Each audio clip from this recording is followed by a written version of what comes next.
بسم اللہ الرحمن الرحیم، السلام علیکم ورحمۃ اللہ وبرکاتہ۔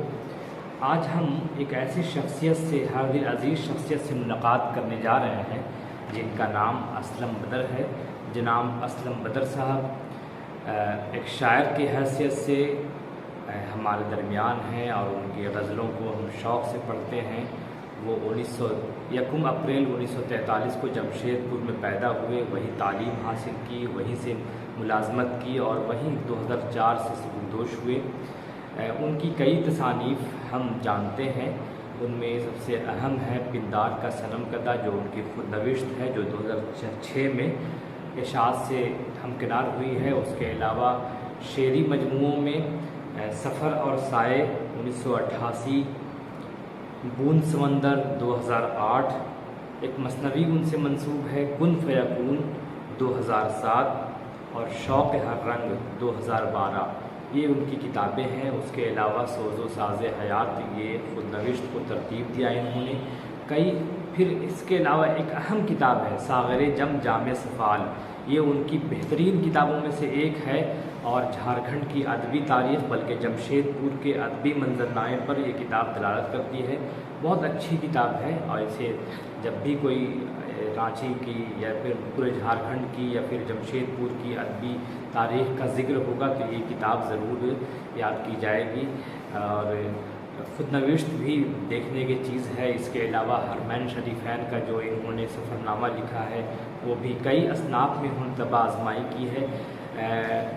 جناب تنویر اختر رومانی ان کا انٹرویو لیں گے، بہت اچھا انٹرویو انہوں نے لیا ہے۔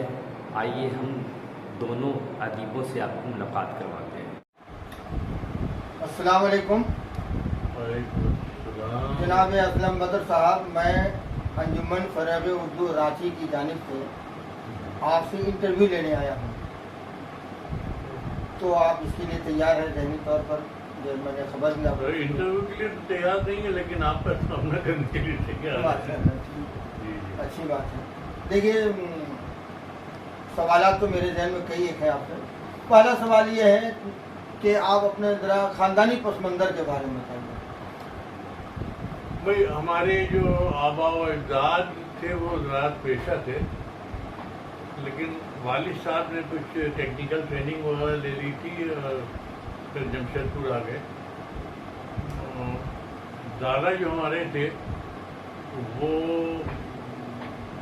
اس میں دستاویز وغیرہ تیار کرتے تھے، کورٹ میں۔ اچھا، منشی کہلاتے تھے۔ ہاں۔ والد صاحب آ گئے یہاں اور یہاں نوکری کر لی انہوں نے۔ اب آج بھی ہمارے جو چچاداد بھائی وغیرہ ہیں وہ کھیتی گرہستی کرتے ہیں اپنا گاؤں میں۔ نانیالی طرف سے ہمارے سسر ہوئے جو ہمارے ماموں بھی ڈاکٹر تھے، عبدالوہاب صاحب، ڈاکٹر تھے۔ ان کی بھی ایک کتاب آئی ہوئی ہے، جس میں مرتب شاید آپ کی ہیں۔ ہاں جی جی جی، اس کا اجرا بھی نہیں ہوا ہے ابھی، اب ہوگا نومبر تک۔ وہ کتاب کئی سال پہلے آئی ہے۔ کئی سال پہلے آ گئی ہے لیکن اجرا اب تک نہیں ہو سکا۔ تو یہی ہے بس، کوئی ایسا نہیں ہے کہ صاحب کوئی ادبی گھرانہ ہے یا ہمارے پورے خاندان میں میرا خیال ہے کوئی شاعر وغیرہ قسم کی چیز کوئی نہیں ہے۔ مطلب آپ اپنے 7 پشتوں میں وہ پہلے شاعر ہیں۔ بالکل بالکل بالکل بالکل۔ آپ کا آبائی وطن کیا ہے؟ دربھنگا ہوں، دربھنگا۔ دربھنگا دربھنگا کے کوئی گاؤں، محلہ، تصنیف؟ وہ دربھنگا جب مطلب 2 حصوں میں نہیں بٹا تھا اس وقت سمستی پور کا جو علاقہ ہے وہیں ایک گاؤں ہے رائے پور۔ اچھا، وہ پہلے دربھنگا میں تھا، پہلے رائے پور، پہلے دربھنگا میں تھا، اب وہ سمستی پور میں چلا اب وہ گیا۔ سمستی پور چلا گیا۔ تو وہ رائے پور ہی ہمارا دادیگال ہوا۔ تو گویا آپ کا آبائی وطن میں اب سمستی پور مانا جائے گا۔ سمستی پور مانا جائے گا۔ آپ کے والد یہاں کب آئے؟ وہ یہ کہنا بہت مشکل ہے لیکن میرا خیال ہے کہ سب سے پہلے جمشید پور میں ہمارے نانا آئے۔ اچھا،